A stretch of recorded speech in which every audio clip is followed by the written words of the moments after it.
ऐन रक्षाबंधनाच्या दिवशीच चंद्रग्रहण, मग यंदा राखी बांधायची की नाही? त्याचबरोबर रक्षाबंधन 27 ऑगस्टला आहे की 28 ऑगस्टला? भद्रा नेमकी कधी आहे? राखी बांधण्याचा शुभ मुहूर्त किती वाजता आहे? राखीच्या ताटात नेमक्या कोणत्या वस्तू ठेवायच्या? भावाच्या कोणत्या हातामध्ये राखी बांधायची? राखी बांधताना कोणता मंत्र म्हणायचा? आणि राखी बांधल्यानंतर ती लगेच काढायची की काही दिवस ठेवायची? यंदाच्या रक्षाबंधनाबद्दल असे अनेक प्रश्न तुमच्या मनामध्ये असतील. म्हणून आजच्या या व्हिडिओमध्ये आपण रक्षाबंधन 2026ची तारीख, तिथी, शुभमुहूर्त, भद्रा, चंद्रग्रहण आणि सुतकाबद्दलची माहिती, राखीच्या ताटाची तयारी, संपूर्ण पूजाविधी, राखी बांधण्याचा मंत्र आणि राखी कधी काढावी याबद्दल सविस्तर माहिती जाणून घेणार आहोत.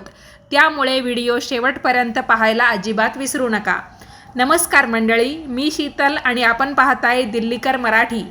तुम्ही आपल्या चॅनेलवर पहिल्यांदाच आलेला असाल, अजूनपर्यंत सबस्क्राईब केलेलं नसेल तर हे आपलं धार्मिक चॅनल आहे दिल्लीकर मराठी. या चॅनेलवर तुम्हाला विविध प्रकारची धार्मिक, आध्यात्मिक माहिती, पूजा अर्चांचे, व्रतवैकल्यांचे सर्व व्हिडिओ तसेच सणावारांची सगळी माहिती मिळून जाईल. म्हणूनच म्हटलं चॅनेलला सबस्क्राईब करायला अजिबात विसरू नका. आणि हा व्हिडिओ पाहत असताना कमेंट्समध्ये लिहा जय माता दी किंवा ओम नमो नारायणाय. चला तर मग व्हिडिओला सुरुवात करते. मंडळी, सर्वात आधी आपण जाणून घेऊया की यंदा रक्षाबंधन नेमकं कोणत्या दिवशी आहे. यंदाचं रक्षाबंधन शुक्रवार दिनांक 28 ऑगस्ट 2026 रोजी साजरं केलं जाणार आहे. पण इथेच अनेकांना प्रश्न पडतो, जर रक्षाबंधन 28 ऑगस्टला आहे तर पौर्णिमा 27 ऑगस्टला कशी? याचं कारण म्हणजे पौर्णिमा तिथीची वेळ. कारण यंदा श्रावण पौर्णिमा ही 27 ऑगस्ट 2026 रोजी सकाळी 9:08 सुरू होते आणि ती 28 ऑगस्ट रोजी सकाळी 9:48 समाप्त होते. म्हणून उदय तिथीनुसार आपल्याला रक्षाबंधनाचा सण जो आहे तो 28 ऑगस्टला साजरा करायचा आहे. पौर्णिमेच्या ज्या काही पूजा अर्चा असतात किंवा आपल्याला काही उपाय करायचे असतील, सत्यनारायण वगैरे घालायचा असेल तर तो आपण 27 ऑगस्टला करून घेऊ शकतो. किंवा पौर्णिमेचं तुम्हाला जे काही पूजा अर्चांच्या बाबतीत करायचं असेल तर ते तुम्ही 27 ऑगस्टच्या दिवसभरामध्ये कधीही करून घेऊ शकतात. तर आपल्याला लक्षात काय ठेवायचं आहे, 27 ऑगस्टला पौर्णिमा सुरू होते, पण रक्षाबंधन जे आहे ते 28 ऑगस्टला आपल्याला करायचं आहे. आता सर्वात महत्त्वाचा प्रश्न, 28 ऑगस्टला राखी नेमकी किती वाजता बांधायची? तर जे कोणी दिल्लीमध्ये राहतात तर उपलब्ध पंचांगानुसार दिल्लीची माहिती अशी आहे की रक्षाबंधनाच्या दिवशी राखी बांधण्याचा शुभमुहूर्त सकाळी 5:57 पासून ते सकाळी 9:48 आहे. आता आपण काय बघायचं की गुगलवर आपल्या शहराचं आपण नाव टाकू शकतो, आपल्या तालुक्याचं, आपल्या जिल्ह्याचं आपण नाव टाकायचं आणि तिथे विचारायचं की सूर्योदय नेमका कधी होणार आहे. उदाहरणार्थ तुम्ही नाशिकला आहात तर तुम्ही गुगलवर सर्च करू शकता, नाशिक सूर्योदय 28 ऑगस्ट 2026, सूर्योदयाची वेळ असंही लिहिलं तरी पण चालेल. तर तिथे तुम्हाला सूर्योदयाची वेळ दिसून जाईल आणि शेवटचा जो काही वेळ आहे जसं की 9:48 तर तुम्ही भलेही कोणत्याही शहरात राहा, कोणत्याही गावात राहा, पण मग जी काही मुहूर्ताची संपण्याची वेळ आहे ती 9:48 हीच आहे. फक्त सूर्योदयाची वेळ ही प्रत्येक भागानुसार बदलते. मग त्याच्यानुसार आपण त्या वेळेमध्ये राखी बांधायला सुरुवात करू शकतो. म्हणजे सकाळी तुम्ही 6:30 वाजेनंतर राखी कधीही बांधू शकता, अगदी 9:48 या वेळेपर्यंत. म्हणजे जवळपास 3 तास 51 मिनिटे हा कालावधी आपल्यासाठी शुभमुहूर्त म्हणून दिलेला आहे, खास राखी बांधण्यासाठी म्हणून. आणि विशेष म्हणजे पंचांगानुसार भद्रा ही सूर्योदयापूर्वीच समाप्त झालेली आहे. त्यामुळे सकाळच्या या राखी मुहूर्तामध्ये भद्रेचा तुम्हाला कोणताही अडथळा येणार नाही. तसंही आपण एकदमच सूर्य उगवायच्या वेळेसच भावाला राखी बांधू असं नाही. अगदी काही केसेसमध्ये असं होऊ शकतं की कुठे आपल्या भावाला जायचं आहे किंवा बहिणीला कुठे जायचं आहे आणि काहीतरी अडचण आहे, नंतर नाही बांधणं शक्य होणार, कुठे आपल्याला प्रवास करायचा आहे, तर मग आपण एकदमच सकाळी सकाळी रक्षाबंधन करून घेऊ शकतो. पण शक्यतो सणाचा दिवस असतो, रक्षाबंधनाचा दिवस असतो, त्याच्यामुळे थोडंसं सगळं काम आपण निवांतच करतो. त्याच्यामुळे तुम्ही उठल्यानंतर तुमची आंघोळ वगैरे आटोपल्यानंतर 10 वाजण्याच्या आत कधीही तुमच्या भावाला ओवाळलं, राखी बांधली किंवा अगदीच त्या वेळेमध्ये शक्य झालं नाही, कारण आपल्याकडे संपूर्ण भारतात असंच पाळतात की भलेही शुभमुहूर्त निघून गेलेला असेल तरी आपला तो संपूर्ण दिवस हा सणाचा असतो. त्याच्यामुळे तुम्ही कधीही राखी बांधा, फक्त ऐन सूर्यास्ताच्या वेळेस आपण आपल्या भावाला राखी बांधायची नसते. आणि दुपारची जी तंतोतंत 12 वाजण्याची वेळ असते तेव्हासुद्धा आपण राखी बांधत नाही. तर एवढ्या 2 वेळा तुम्ही लक्षात ठेवल्या, बाकी कोणत्याही वेळेत तुम्ही रक्षाबंधन करा, काही अडचण येणार नाही. आता आपण एका महत्त्वपूर्ण अशा गोष्टीवर चर्चा करणार आहोत, ते म्हणजे भद्रेविषयी. बऱ्याच दिवसापासून आपण बघतो की जेव्हा जेव्हा रक्षाबंधन येतं तेव्हा भद्रेचा विषय आवर्जून येतो की अमुक अमुक वेळ ही भद्रा काळाची आहे, मग त्या काळामध्ये राखी बांधायची नाही. आणि भद्रा काळ म्हटला की बऱ्याच जणांना प्रश्न, त्यावर उपप्रश्न पडलेले असतात. भद्रा म्हणजे नेमकं काय असतं, भद्रेमध्ये राखी का बांधू नये, किंवा भद्रा काळ किती वाजेपासून सुरू होणार आहे, कधी संपणार आहे, वगैरे वगैरे. तर आपण सर्वात आधी भद्रा म्हणजे नेमकं काय ते समजून घेऊ आणि भद्रेमध्ये राखी का बांधत नाही ते सुद्धा ऐकू. तर हिंदू पंचांगातील काही तिथींमध्ये येणाऱ्या एका विशिष्ट कालखंडाला भद्रा असं म्हटलं जातं. धार्मिक परंपरेनुसार भद्रा काळामध्ये शुभ आणि मंगल कार्य टाळण्याची पद्धत आहे. विशेषतः रक्षाबंधनाच्या दिवशी भद्रा काळामध्ये राखी बांधू नये अशी धार्मिक मान्यता आहे. यामागे भद्रेची पौराणिक कथा देखील सांगितली जाते. म्हणूनच रक्षाबंधनाचा मुहूर्त ठरवताना पंचांगामध्ये आधी भद्रेची वेळ पाहिली जाते आणि त्यानंतर राखी बांधण्यासाठी योग्य वेळ ठरवला जातो. पण यंदा आपल्या सर्वांसाठी दिलासादायक ठरणारी गोष्ट म्हणजे की 28 ऑगस्टच्या राखीच्या दिवशी भद्रा ही सूर्योदयापूर्वीच समाप्त झालेली आहे. म्हणजे त्या वेळेत आपण काहीतरी काम आवरत असू किंवा कदाचित झोपलेले सुद्धा असू, त्याच्यामुळे तुम्ही भद्रेचं काहीच टेन्शन, ताणतणाव घेऊ नका. कारण भद्रा रक्षाबंधनाच्या दिवशी नाहीच आहे असं समजून जरी तुम्ही तुमच्या ठरलेल्या वेळामध्ये राखी पौर्णिमा साजरी केली, आपल्या भावाला राखी बांधली, तरीही चालणार आहे. आता भद्रेचा तर काहीच अडथळा नाही. दुसरा विषय येतो चंद्राच्या ग्रहणाचा. 28 ऑगस्टला चंद्राचं ग्रहण आहे. हे ऐकल्यानंतर साहजिकच आपल्या सर्वांना प्रश्न पडतो, रक्षाबंधनाच्या दिवशी राखी बांधता येईल का, पूजा करता येईल का, सुतक लागेल का? तर उपलब्ध भारतीय पंचांग आणि बातम्यांच्या स्रोतानुसार हे चंद्रग्रहण भारतातून दिसणार नाही. आणि आपल्या दिनदर्शिकांमध्ये नेमकं काय झालेलं आहे माहिती का? चंद्रग्रहण आहे, त्यातल्या त्यात खंडग्रास चंद्रग्रहण आहे, हा स्पष्ट असा उल्लेख त्या तारखेवर दिलेला आहे. पण इतर जी जागा असते दिनदर्शिकेवर, म्हणजे त्या पानावर, जसं की आता ऑगस्ट महिना चालू आहे आणि आपण बघतो काही विशेष तिथी असली किंवा काही बदल घडणार असले, भौगोलिक बदल असतील जसं की ग्रहण वगैरे, तर त्याचा एक थोडासा खुलासा दिलेला असतो. तर तो काही यंदा दिलेला नाही आहे. मी तर बघितलं महालक्ष्मी दिनदर्शिकेवर, पण काही विशेष असं काही त्यांनी दिलेलंच नाही आहे. फक्त तारखेवर दिलेलं आहे की 28 ऑगस्टला खंडग्रास चंद्रग्रहण आहे. त्याच्यामुळे मग बऱ्याच जणांचा तो गोंधळ होऊ शकतो की ग्रहण तर दाखवलेलं आहे, मग सुतक पाळायचं की नाही, किंवा आपल्या भारतात ते दिसणार आहे की नाही, याच्याबद्दल काहीच सांगितलेलं नाही, जे की सांगायला हवं होतं.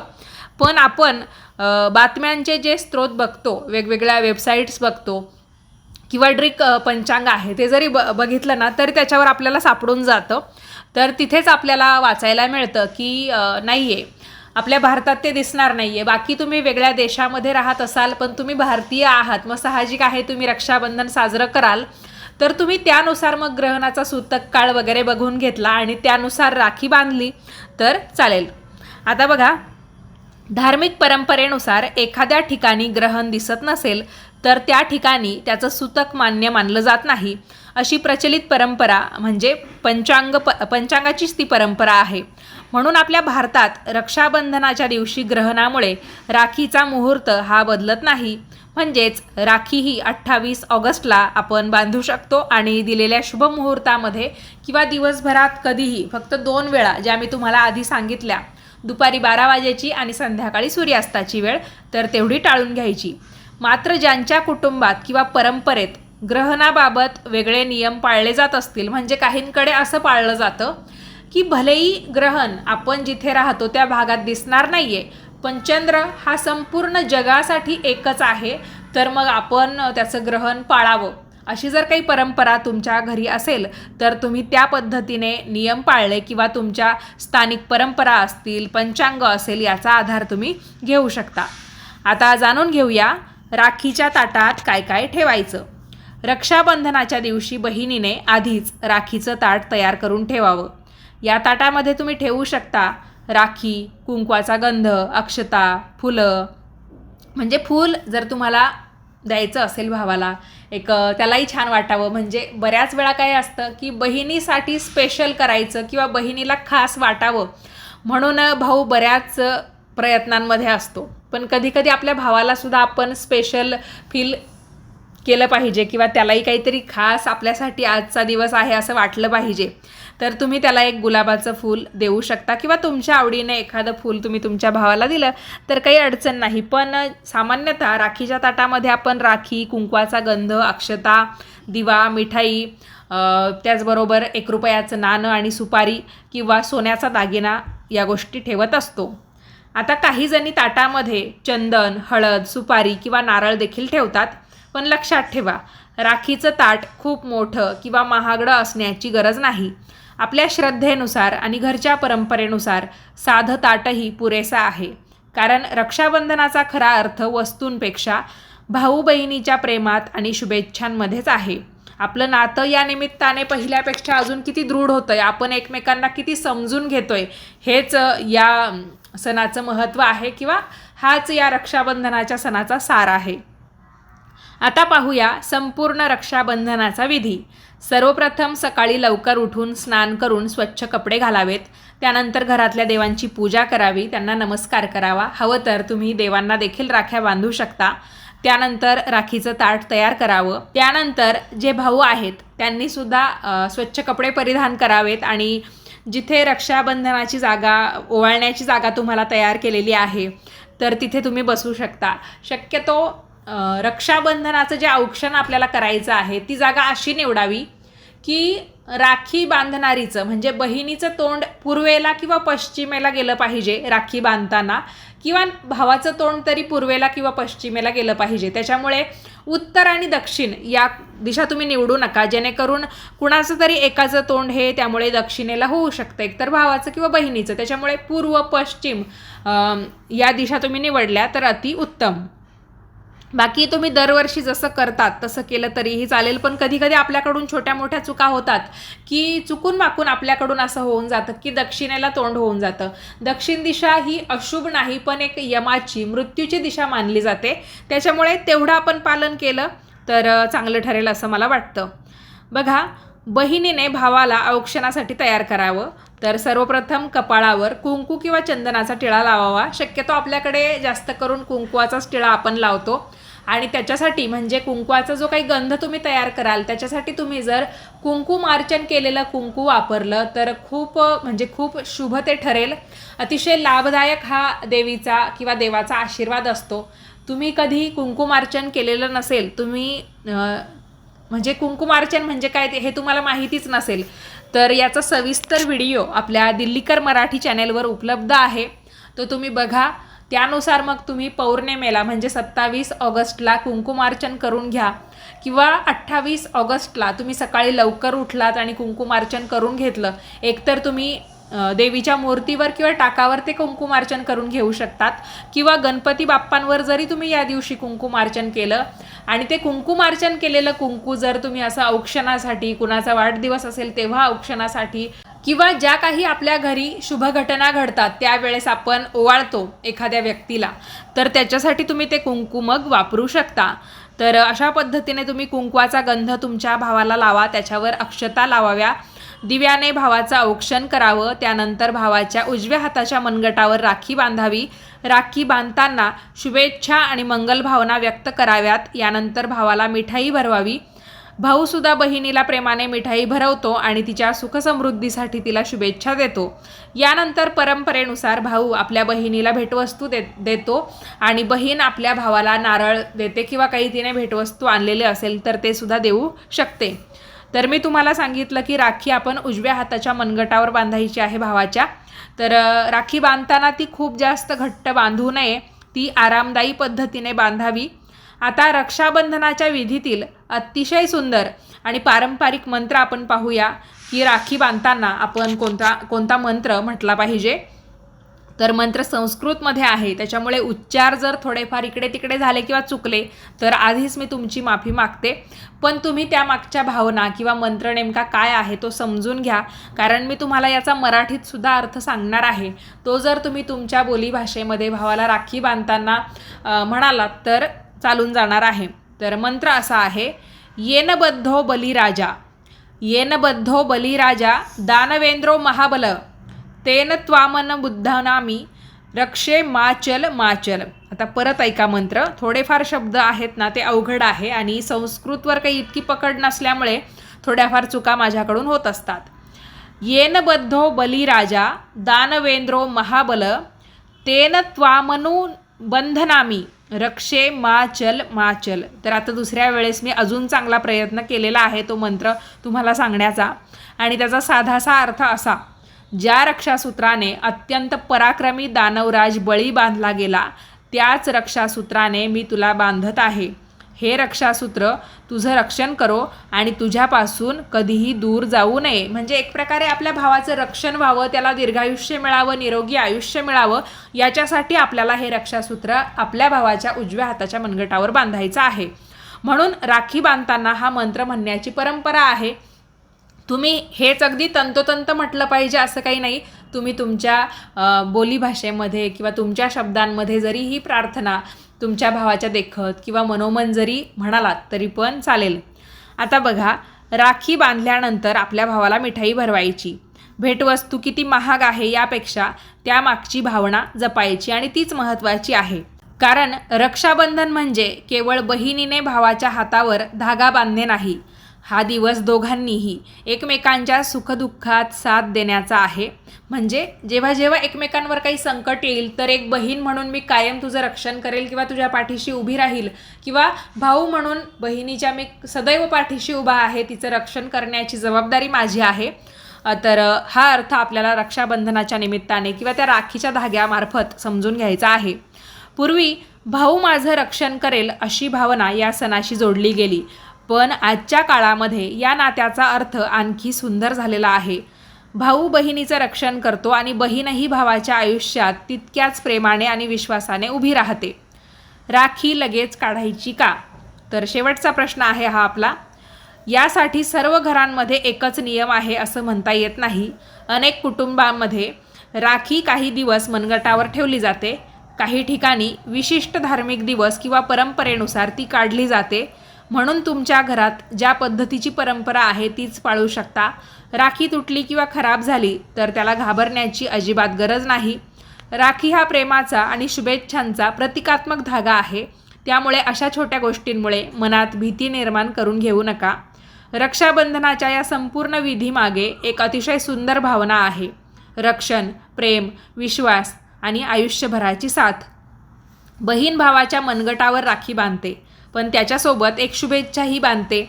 माझा भाऊ नेहमी सुखी राहो, निरोगी राहो आणि त्याच्या आयुष्यामध्ये नेहमी आनंद राहो. आणि भाऊसुद्धा बहिणीला प्रेम, आदर आणि आधार देण्याचं वचन देतो. म्हणून हा फक्त एका दिवसाचा सण नाही, हे नातं आपल्याला कायमस्वरूपी जपायचं असतं. तर यंदाच्या रक्षाबंधनाची महत्त्वाची माहिती आजच्या व्हिडिओमध्ये आपण पाहिली. तुम्हाला व्हिडिओ कसा वाटला कमेंट करून नक्की कळवा. आवडला असेल, उपयोगी वाटला असेल तर नक्की व्हिडिओला नेहमीप्रमाणे लाईक करा. जास्तीत जास्त लोकांना पाठवा, म्हणजे व्हिडिओला शेअर करा. आणि तुमच्या भावंडांसोबत, तुमच्या नातेवाईकांसोबत हा व्हिडिओ शेअर करायला अजिबात विसरू नका. कमेंटमध्ये नक्की सांगा, तुम्ही यंदा तुमच्या भावाला राखी बांधणार आहात का? तुमची बहीण तुम्हाला राखी बांधणार आहे का? आणि तुम्हाला भाऊ आहे का, बहीण आहे का? किती भाऊ आहात तुम्ही, किती बहिणी आहात? मला कमेंट करून तेवढं नक्की कळवा. या सणाच्या निमित्ताने आपण ज्या कमेंट करतो त्याच्यामार्फत बऱ्याच भावना आपण एकमेकांशी शेअर करत असतो. त्याच्यातून ऐकायला वाचायला जी गंमत जम्मत येते किंवा तुमच्या लहानपणी तुमची रक्षाबंधन कशी असायची, आता काळाच्या ओघात रक्षाबंधन कशी बदललेली आहे ते सुद्धा तुम्ही सांगू शकता. तर चला भेटूयात पुढच्याच नवीन व्हिडिओमध्ये. तोपर्यंत सर्वांनी आपापली काळजी घ्या आणि याच पद्धतीचे नवनवीन माहितीचे धार्मिक आध्यात्मिक व्हिडिओ नेहमीच पाहण्यासाठी आजच आपल्या दिल्लीकर मराठी या यूट्यूब वाहिनीला नक्की सबस्क्राईब करा. आज वेळात वेळ काढून तुमचा अमूल्य वेळ इथे देऊन व्हिडिओ शेवटपर्यंत तुम्ही पाहिला त्यासाठी तुम्हा सर्वांचे खूप खूप धन्यवाद आणि तुम्हा सर्वांना रक्षाबंधनाच्या हार्दिक हार्दिक शुभेच्छा. तुमचं भावा बहिणीचं नातं हे पूर्वीपेक्षा अजून दिवसेंदिवस दृढ होत राहो, घट्ट होत राहो, हीच भगवान श्रीकृष्ण आणि गणपती बाप्पांच्या चरणी प्रार्थना. जय माता दी. ओम नमो भगवते वासुदेवाय.